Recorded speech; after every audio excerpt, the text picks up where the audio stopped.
Максик, сынок? Палька.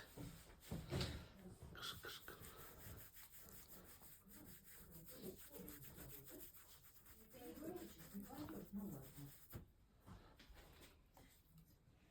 Вчера так подошел, так обнял, ты представляешь?